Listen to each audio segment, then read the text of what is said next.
Pero, no puedo hacer, é só estudar e ouvir as dicas que eu dou pra você. Confere suas respostas e faz tudo com calma. Manda bem na redação, faz do fundo da alma. Esse é o tópico frasal, ainda tem argumentação. E a resposta pra você eu deixei na conclusão. Se tá nervoso, se acalma pra mandar bem. E se liga nos vídeos que eu te preparo pro Enem.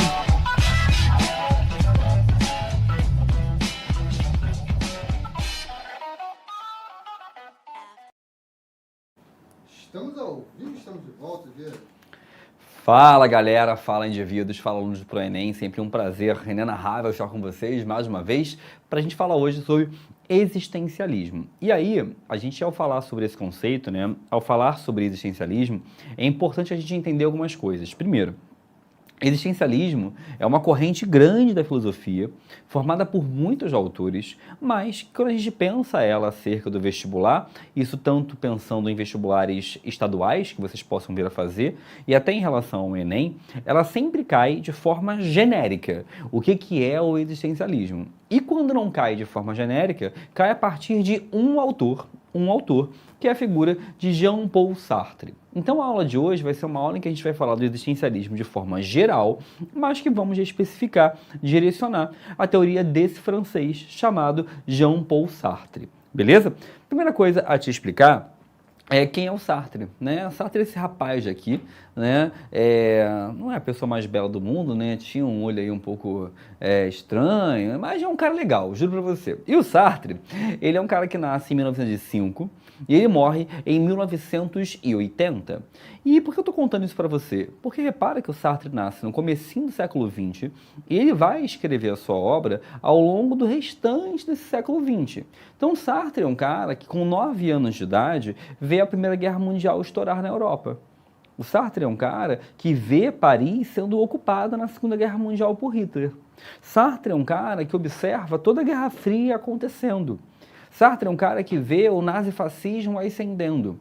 Então Sartre é um cara que está vivendo na Europa, em um momento em que a gente pode considerar que a Europa foi um tanto quanto caótica, sendo disputada pela Guerra Fria, sendo dominada pelo nazismo, sendo ocupada por indivíduos totalitários.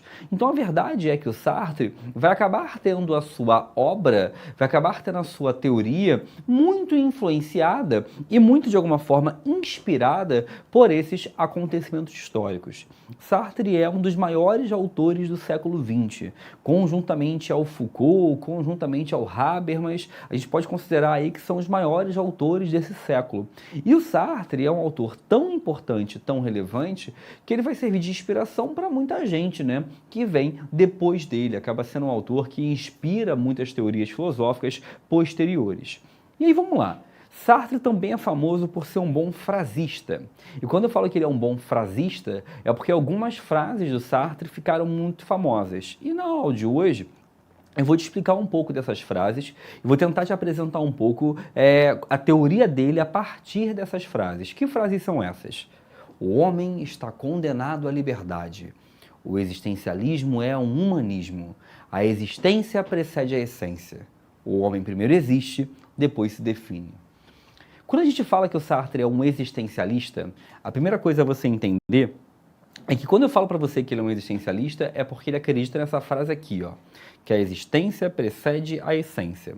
Quando eu falo para você que a existência precede a essência, é porque existem muitos autores na filosofia que acreditam que o ser humano tem uma essência própria, pré-definida e pré-delimitada. Existem muitos autores na filosofia que creem na ideia de que o ser humano tem uma essência predestinada, pré-determinada e entendida integralmente. Um exemplo, você aprendeu esse ano sobre Thomas Hobbes. Thomas Hobbes fala que o homem é mau por natureza, que o homem é egoísta por si só. Você aprendeu sobre Rousseau. Rousseau fala que o homem é o bom selvagem, que o homem é solidário, que o homem vive bem coletivamente. Repara, esses autores estão falando que o homem tem uma essência, que o homem, que você, que eu, que todos nós, nascemos com uma essência pré-determinada, pré-decidida, pré-escolhida. Repare que essa ideia é uma ideia que crê que ao nascermos temos uma essência, algo predestinado, pré-determinado, pré-definido. Sartre vai dizer que não. O Sartre acredita que o homem, ele tem primeiro a existência e depois a essência. Como assim primeiro a existência e depois a essência?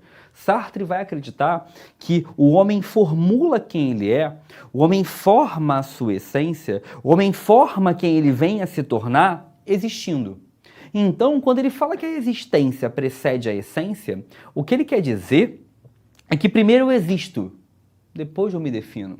Então eu, Leandro, não nasci com nada intrinsecamente a mim que me define, que faz que eu seja quem eu sou. Eu, Leandro, não nasci com nada, nada, que faça que eu seja de certa maneira, que eu tenha certos comportamentos, certos gostos, certas ideias. Não. Eu, Leandro, sou um indivíduo que existe. E a partir da minha existência, daquilo que eu faço, daquilo que eu penso, daquilo que eu atuo, é que eu vou formando quem eu sou. Eu, Leandro, não tenho uma essência definida de ser professor. Eu, Leandro, não tenho uma essência pré-definida de ser alguém que gosta de dar aulas, não. O que me faz professor não é uma essência. Eu não nasci predestinado a isso ou algo, não. O que faz que eu seja professor é agir como tal, é atuar como tal, é dar aulas. Ou seja, a minha existência, o ato de eu existir e fazer alguma coisa, é o que vai formando a minha essência. O ato de eu existir, de fazer e ter uma atividade, é o que forma a minha essência, é o que forma quem eu sou. Então o homem, ele vai formando quem ele é.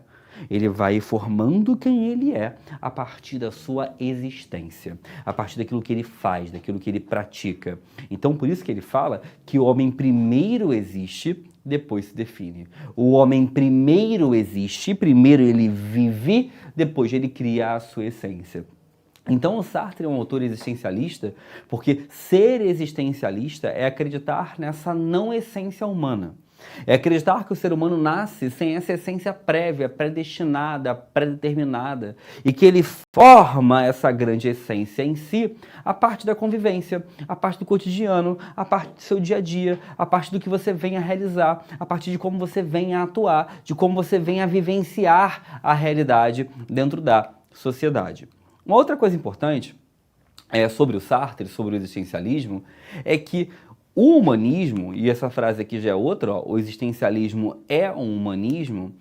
O humanismo, para quem não se lembra, foi um movimento, né, muito forte ali na Renascença. Para quem não sabe, a Renascença é aquele período do Renascimento, né, no século XV, século XVI.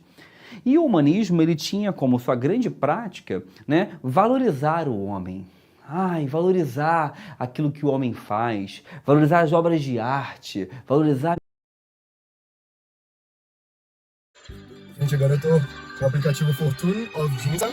É um aplicativo que você vai ganhando vários prêmios sem dinheiro, em reais, só por jogar ele. Você só precisa baixar e começar a jogar. É muito fácil, olha.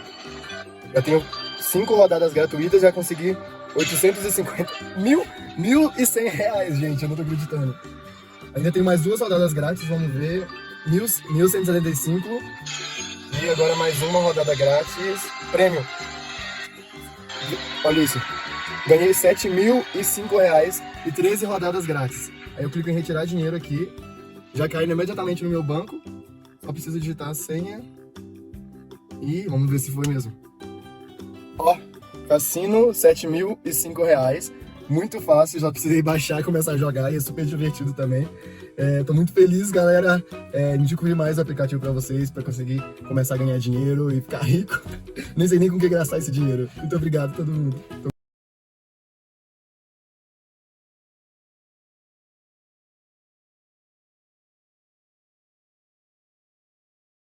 Compre seu carro sem juros abusivos e sem entrada.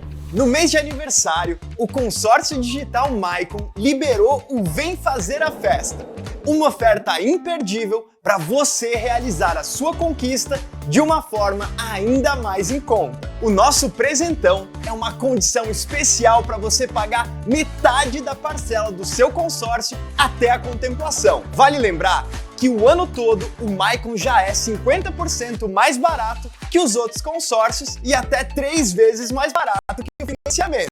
Mas no aniversário a gente sempre quer ir além, né? Então aproveita que dá para resolver tudo pelo celular.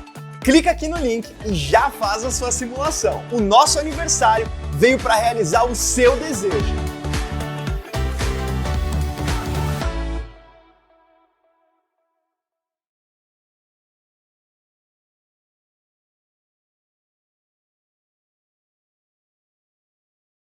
ativa. A gente, todos nós, somos pessoas que temos uma influência muito grande da Revolução Francesa. Você não pensa sobre isso, você não acorda de manhã e pensa, eu sou influenciado pela Revolução Francesa. Claro que não, claro que não. Mas você é. Você é porque a modernidade, no mundo ocidental em que você vive, criou essa ideia de liberdade como algo essencial. Nós queremos, precisamos, desejamos, almejamos a liberdade, nós queremos ser livres. Nós queremos a ideia de liberdade a todo custo e a toda maneira. E a partir do momento que você entende que nós queremos ser livres, a gente, obviamente, está colocando a liberdade como algo bom. Sartre vai dizer que a liberdade, ela até pode ser algo bom, mas ela é uma condenação. Ué, Leandro, como assim? Porque ele fala assim, ó, o homem está condenado à liberdade. Quando a gente fala que o homem está condenado à liberdade, eu quero que você entenda o seguinte, condenado é uma palavra forte, né? Condenado. O homem está sendo condenado a ser livre. Porque pensa comigo, para o Sartre, eu nasci sem nenhuma essência. Para o Sartre, eu nasci sem nada prévio. Nasci sem nada dentro de mim que me define. Se eu nasci sem nada prévio, se eu nasci sem nada dentro de mim que me define, quer dizer, obviamente, que eu posso ser o que eu quiser. Eu existindo vou escolher ser quem eu quiser. Porque eu não nasci mal, eu não nasci bom, eu não nasci legal, chato, eu não nasci com um dom, eu não nasci com habilidade, não. Então, o Sartre está dizendo que eu, através da minha existência, através do meu comportamento, eu posso fazer o que eu bem entenda. Eu posso fazer o que eu quero. Eu posso decidir quem eu vou ser. Então, se eu não tenho essência e eu existindo me formo, quer dizer que eu sou livre para escolher quem eu vou ser. Se eu sou livre para escolher quem eu vou ser, quem é culpado se eu virar uma pessoa ruim? Quem é o culpado se eu virar uma pessoa boa? Quem é o culpado se eu virar uma pessoa violenta ou uma pessoa de alguma forma bondosa? Quem é o culpado se eu passar no vestibular ou não? Quem é o culpado se eu estou estudando ou não? Quem é o culpado se eu estou procrastinando o dia inteiro ou não? Quem é culpado se eu estou, por exemplo, fazendo ou não atividades que eu planejei para realizar? Eu. E você fala, ué, Leandro, como assim? Porque se eu sou livre, se eu tenho liberdade, se eu posso agir e atuar como eu bem entenda, quem é culpado por quem eu sou? Eu. Então o Sartre vai falar que o homem está condenado a ser livre porque ele está condenado a ser responsável por tudo que faz. Eu vou repetir. O homem está condenado a ser livre porque ele está condenado a ser responsável por tudo que faz. Ou seja, eu sou culpado por quem eu me torno. Ai, Leandro, que horror. Eu sei. Porque você vai pensar, ué, Leandro, mas espera aí, não, tem coisas que fogem ao meu controle. Tem coisas que fogem à minha vida. Eu concordo com você. Mas a grande questão para o Sartre é que se eu tenho liberdade, eu tenho escolhas. Eu sei que essa conversa é uma conversa péssima para a gente ter, por exemplo, no ano de vestibular, né? Você fala assim, meu Deus do céu, eu sou culpado. Desculpa, é o Sartre que falou. Mas aí tem uma coisa importante a você perceber que se eu sou livre, eu faço escolhas. E todos nós temos escolhas. E alguns de vocês agora já estão pensando assim, ué, Leandro, mas isso aí é meio meritocrático, né? Isso aí tem uma meritocracia por trás. Sartre era aquele cara meio coaching, motivacional? Não. Sartre vai dizer que eu faço escolhas. E as minhas escolhas só têm 2 limitantes. Como assim 2 limitantes? O meu ato de poder escolher quem eu vou me tornar tem 2 limitações. A minha saúde. Porque a saúde eu não escolho. Ou seja, eu não escolho ter uma doença. Eu não escolho nascer com algum tipo de dificuldade que me atrapalhe para conseguir algum tipo de coisa em minha vida. Ou seja, existe uma relação em que a minha saúde ela pode ser um limitante. Isso eu não escolhi. Então isso, obviamente, é algo que não demanda-se a mim. O Sartre, ele também não é um meritocrático. Ele vai dizer que a classe, quando eu falo classe, a classe social, classe econômica, também é uma condição. Então, por exemplo, se eu nascer numa família milionária, rica, ai meu Deus, que maravilha, eu tenho escolhas. Se eu nascer numa família miserável, eu também tenho escolhas. O que muda são as minhas escolhas. Vou te dar um exemplo. Esse ano não é o caso, mas no ano passado, eu trabalhava... Tinha um dia da semana que eu trabalhava numa escola muito cara aqui do Rio de Janeiro. Muito cara mesmo. Cara de verdade. E era uma escola cujos alunos pagavam uma mensalidade muito alta, logo eram alunos com condições financeiras muito boas, e esses alunos eles tinham poder de escolha. Como assim escolha? Eles poderiam escolher fazer um vestibular. Eles poderiam escolher ir para a faculdade particular. Alguns deles poderiam escolher, por exemplo, tentar ir fazer um intercâmbio fora do Brasil. Eram as escolhas que eles tinham. Nesse mesmo dia da semana, eu ia à noite para uma escola pública, estadual. Nessa escola pública estadual, os alunos tinham escolhas? Tinham, só que eram outras escolhas. Aqueles alunos tinham escolhas, por exemplo, de poder tentar o vestibular, tinham a opção de ter que trabalhar. Tinha a opção, muitas vezes, de fazer um curso técnico, ou fazer algum curso para aprender algum tipo de ofício. Tinha a opção de ter que ajudar os pais, por exemplo, em algum tipo de coisa que os pais faziam ou trabalhavam. Pouquíssimos tinham a opção de ir para a faculdade particular, por exemplo. Não era a opção que eles tinham. Então, repara uma coisa. Ambos têm escolhas. O da escola mais pobre ou da escola mais rica, ambos têm escolhas? Ambos têm escolhas. O ponto é que as escolhas são diferentes. As escolhas são distintas. As escolhas são outras. Quando eu falo que as escolhas são diferentes, as escolhas são opostas, as escolhas são outras, o que eu quero te mostrar é que, segundo a visão sartriana, todo mundo tem escolha. O que muda é o tipo de escolha que se apresenta para mim. O tipo de escolha que se apresenta na minha realidade. Vou te dar outro exemplo. Vou pegar aqui alguém, sei lá. Vou pegar aqui a Ana Costa. A Ana Costa está no chat ali, peguei o nome dela. Né? Vamos supor que a Ana seja uma pessoa que ela ganhe 10 mil reais por mês. 10 mil reais por mês é o salário da Ana. 10 mil reais por mês no Brasil é um salário muito bom. Muito bom. A Ana ganhando 10 mil reais por mês, ela vai ter a opção de escolher, se ela tiver um filho, por exemplo, se ele vai estar na escola particular ou pública. Se ela vai colocar ele num curso de inglês ou não. Se ela vai tentar fazer um esforço para poder pagar para esse filho, talvez, um curso de, sei lá, de informática ou algum tipo de questão, de algum esporte que ele queira fazer. A escolha de criação desse filho da Ana, a partir do dinheiro que ela tiver, vai ser uma escolha maior. Agora, pensa que eu sou uma pessoa que ganha um salário mínimo. E eu moro numa grande cidade, que eu tenho que pagar um monte de coisa. As minhas escolhas com o meu filho vão ser outras. Eu vou ter que escolher se eu vou ter condições de deixar ele na creche ou se eu vou ter condições de deixar ele com uma vizinha ou com a minha família. Eu vou ter que escolher se ele estuda na escola estadual perto de casa ou na escola estadual mais longe de casa. As escolhas mudam, mas tem escolha. O Elian, como assim? Tem escolha. Na visão do Sartre, existe uma diferenciação acerca das escolhas. Da mesma forma que alguém que ganha 50 mil reais por mês vai ter outras escolhas. Se manda o filho para o intercâmbio ou não, se manda ele para fora do Brasil ou não, se paga para esse filho, por exemplo, fazer uma faculdade particular ou não, se faz para esse filho ter, sei lá, né? Não sei, mas deve ter coisas que alguém que ganha 50 mil reais possa fazer. E aí tem uma coisa importante a gente perceber, que isso são escolhas, são opções. As opções mudam para cada indivíduo. As opções mudam para cada pessoa. Mas o ponto do Sartre é que todo mundo é livre para fazer suas escolhas. As condições de saúde e de classe social moldam as minhas escolhas, mas sempre me dão escolhas. Beleza? Tranquilidade? Tem uma pergunta aqui. Professor, os direitos humanos foram derivados da concepção filosófica de Sartre ou de concepções religiosas? Nenhum nem outro, Peter Parker. O Sartre não tem uma relação com os direitos humanos e nem noções religiosas. Né? Os direitos humanos são uma concepção criada ao longo do tempo. Né? Desde o século XVIII se debate sobre isso. Tá? Não tem uma relação com o Sartre, não. Tem uma coisa importantíssima aqui a gente entender, que é o seguinte. Leandro, mas eu moro no interior do Brasil. Eu moro no interior do interior do interior. Onde eu moro não tem nada. Minha família é muito pobre. Eu não tenho acesso a nada. Então eu não tenho escolhas. Para o Sartre você tem. Só são escolhas, obviamente, mais difíceis. Mas para ele você tem. Ele vai dizer que você pode ir embora. Ele vai dizer que você pode, sei lá, pedir ajuda para alguém. Leandro, mas aí é uma escolha não viável. Você tem escolha. Mas isso é um absurdo. Reclama com o Sartre, tá, gente? Foi ele que falou. Mas o Sartre vai acreditar que a gente sempre tem escolhas. Mudam as formas, mudam as maneiras, muda o modelo, mas sempre há escolhas. É claro que as escolhas são diferentes, mas todo mundo as tem. A partir do momento que você entende isso, que você entende que o Sartre fala que você é livre, e no momento que você é livre, você é culpado por suas escolhas, beleza? A gente tem uma coisa importante, que é a gente compreender. A Tailane botou ali assim, me expondo. Provavelmente a Tailane falou que estou expondo ela porque ela deve ser alguém que mora no interior. Né? Mas repara, Tailane, você está aqui agora vendo essa aula. Foi uma escolha sua. Você poderia não estar vendo.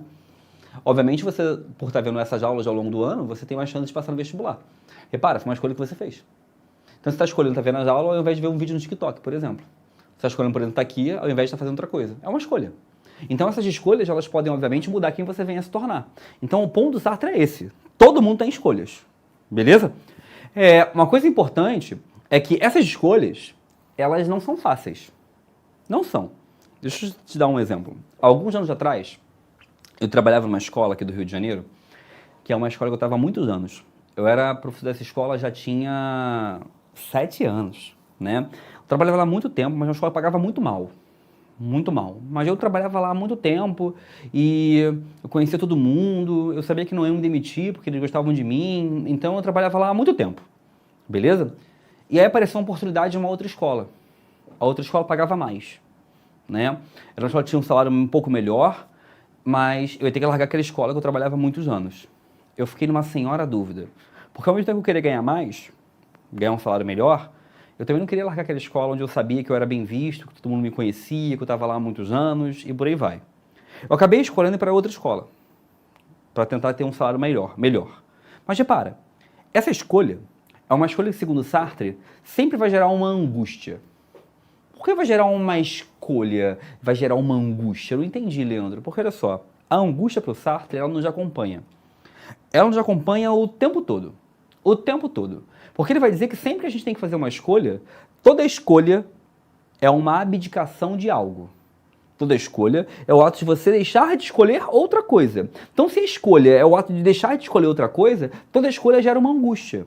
Uma sensação de querer saber, de querer entender, de querer compreender como seria o outro lado. Como seria se eu fizesse a outra coisa? Como seria se eu escolhesse ter ficado no colégio antigo? Como eu estaria hoje? Então, um ponto sartriano é que ele vai dizer que a angústia nos acompanha. Por exemplo, deve ter alguém aqui agora que está me assistindo, que está em dúvida entre fazer faculdade. Está em dúvida, por exemplo, se faz medicina ou odonto. Se faz, por exemplo, direito ou se faz engenharia, não sei. Eu vou dar uma notícia ruim para vocês. Vocês vão escolher. E daqui a 10, 20, 30 anos, você sempre vai pensar assim, como seria se eu fizesse a outra coisa? Como seria se eu tivesse escolhido outra coisa? Como seria se eu tivesse ido para o outro lado? Como seria se eu tivesse falado outra coisa aquele dia? Então existe uma coisa importante a gente perceber, que o Sartre está querendo dizer que a angústia nos acompanha. Que nós somos seres permanentemente angustiados, porque a gente está permanentemente pensando como seria outra escolha que nós fizéssemos. O que teria ocorrido se eu tivesse ido por outro caminho? O que teria ocorrido se eu tivesse ido por outro lado? Então ele está falando que a liberdade é uma condenação. Porque ele está falando que eu sou condenado a viver angustiado. Eu sou condenado a viver angustiado porque eu sou livre. Eu sou livre, eu faço o que eu quiser. Eu faço as escolhas que eu bem entender. Então, todo o resultado das minhas escolhas, a culpa é só minha. A culpa é própria. Beleza? Perguntas aqui. Mateus, boa noite, prof. Quer dizer que fatores como família, estado social e ambiente onde ela vive influenciam nas suas escolhas? Claro que influencia, Mateus. Tá? Influencia sim. Ângela, professor, e quando a gente fala de liberdade e alienação, porque também estudamos na sociologia que existe uma cultura de massas e muitas vezes nem percebemos que estamos sendo direcionados a uma escolha.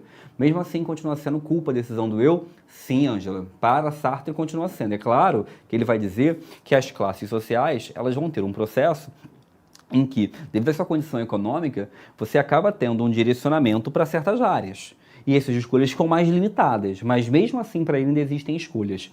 A gente não pode pensar escolhas somente como algo meritocrático, para ganhar dinheiro, mas a gente tem escolhas no dia a dia. Eu tenho a escolha de deixar meu filho... Eu não tenho filho, mas suponho que eu tivesse um filho. De deixar meu filho ser criado pela minha mãe ou ser criado por uma babá, por exemplo. Isso é uma escolha. Eu tenho uma escolha, por exemplo, de falar uma coisa para alguém que eu amo ou não falar. Eu tenho a escolha, por exemplo, de tratar mal uma pessoa ou ignorar. Isso são escolhas. Então o Sartre não fala somente de escolhas ligadas a questões econômicas, financeiras, alienantes, ou questões ligadas ao socialismo, ou ao capitalismo, ou a questões macro. Ele também fala dessas escolhas pequenas, que nos angustiam ao longo do cotidiano. Tá bom? Peter Park, professor, as redes sociais nos dão a oportunidade de expor nossas escolhas. Nossas escolhas influenciam as pessoas que muitas vezes não possuem condições. Isso gera angústia? Olha, eu aposto que tem muita gente aqui que fica um tanto quanto angustiada, muitas vezes, né, por ver uma realidade nas redes sociais que é uma realidade que você não pode ter. Então é comum que você gere essa angústia também por aquilo que você não pode escolher, por aquilo que você não pode ter. Mas esse não é o ponto do Sartre. O Sartre está falando que o que existe, na verdade, é um processo em que a gente fica angustiado por ter escolha. Ter escolha, poder escolher coisas nos angustiam. Né, geram em nós esse sentimento de angústia, tá bom? Agora, tem uma questão muito importante. Quando o Sartre fala sobre essa angústia, quando o Sartre fala sobre essa realidade de uma angústia existente, que está em todos nós, pelas escolhas que nós tomamos, pelas escolhas que nós autuamos, o que ele quer dizer, né, e onde ele quer chegar com isso, é mostrar que a gente tem a liberdade e isso gera que a nossa vida seja culpa nossa. Ele quer que a gente pegue a nossa vida e entenda que ela é culpa nossa. É claro que tem saúde, tem condição de classe, tem influência, tem manipulação, mas a culpa é minha. A vida está lá. Ele está falando intelectualmente que eu tenho escolhas acerca da realidade. E aí, vamos voltar para o vestibular? Vamos pegar algo simples? Vocês hoje poderiam não estar aqui. Poderiam estar dormindo. Ver o jogo do Flamengo aí. Ganhou, Renan? Ganhou. O Flamengo ganhou. Você podia estar vendo o jogo do Flamengo aí, ó. Bem melhor, né? Muito mais legal ver um gol do Pedro do que ver minha aula, né? Mas repara uma coisa. Repara como a gente tem sempre escolhas. Sempre. E o ponto é que essas escolhas, segundo ele, vão levando a quem eu sou. Então eu, como indivíduo, eu sou condenado à liberdade, porque eu sou condenado a fazer escolhas a vida inteira, o tempo todo, a todo momento. Isso vai me formar.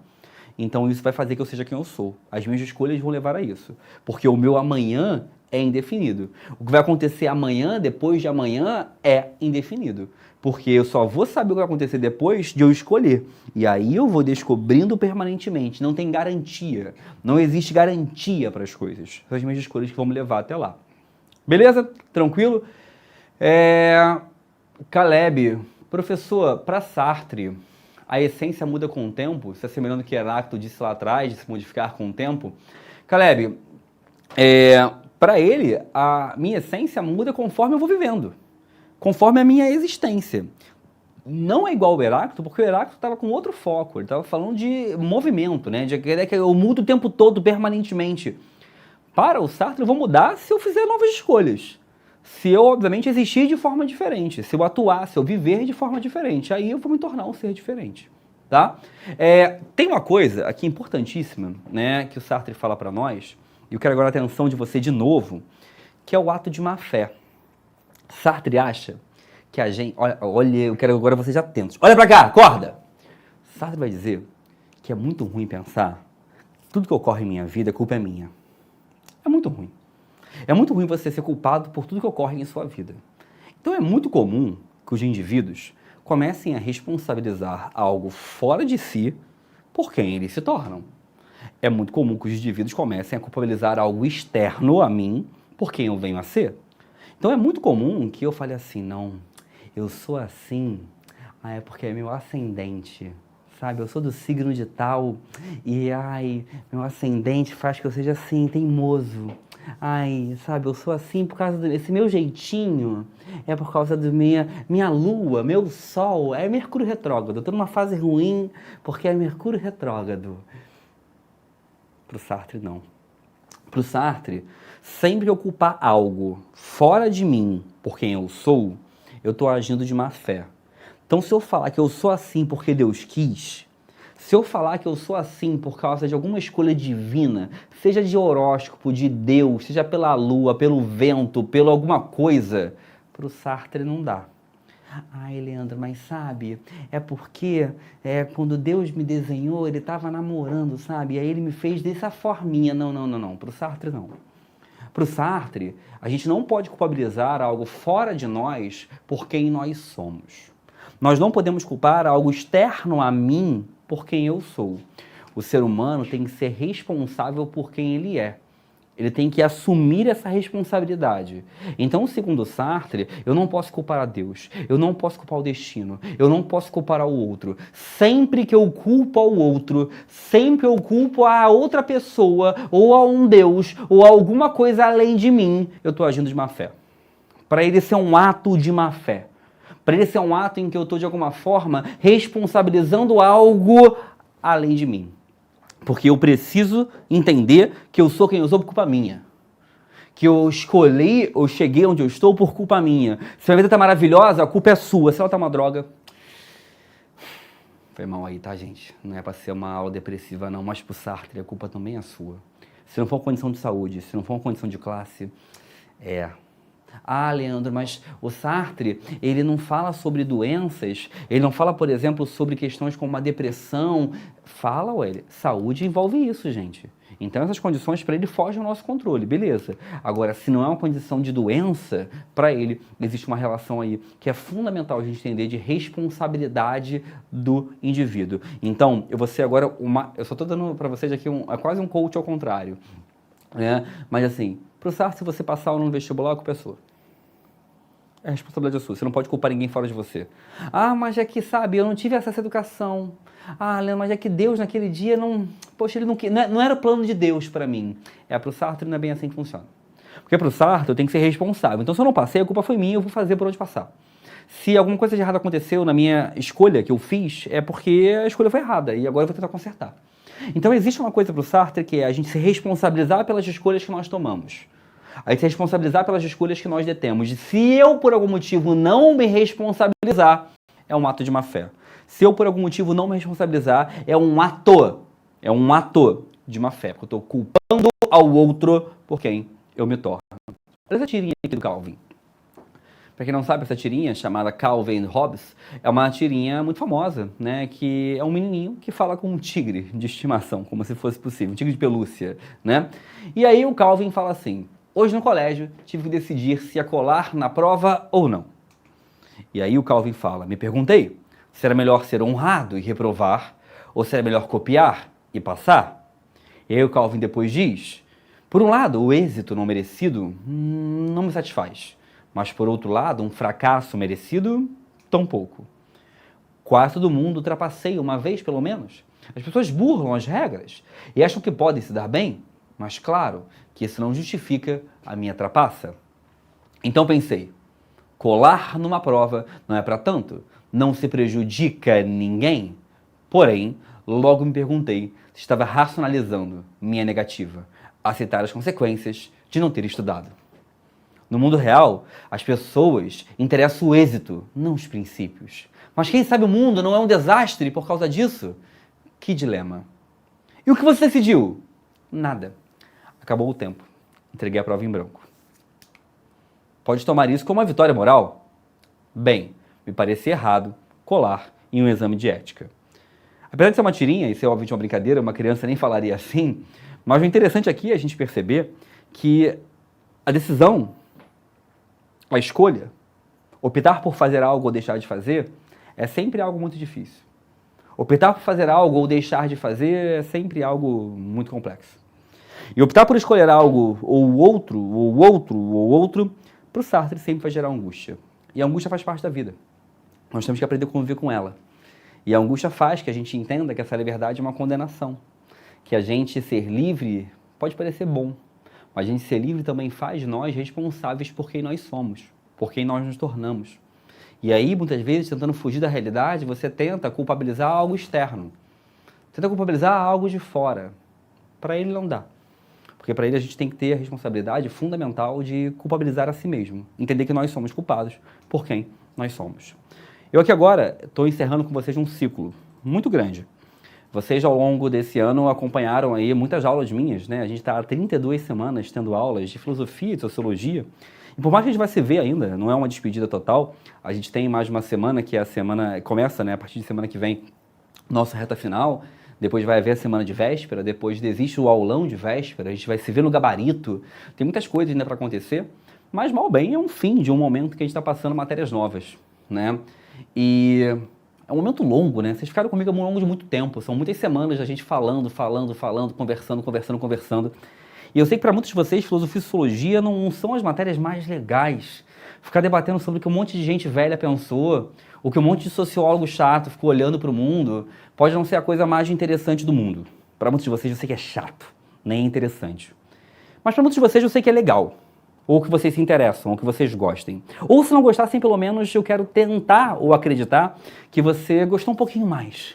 E que eu tentei tornar isso um pouco menos sofrido para você.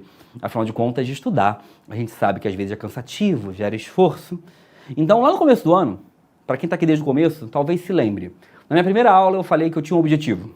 Que o objetivo era tornar para você filosofia e sociologia um pouco melhor. Né? Que o meu objetivo era tornar para você algo minimamente interessante.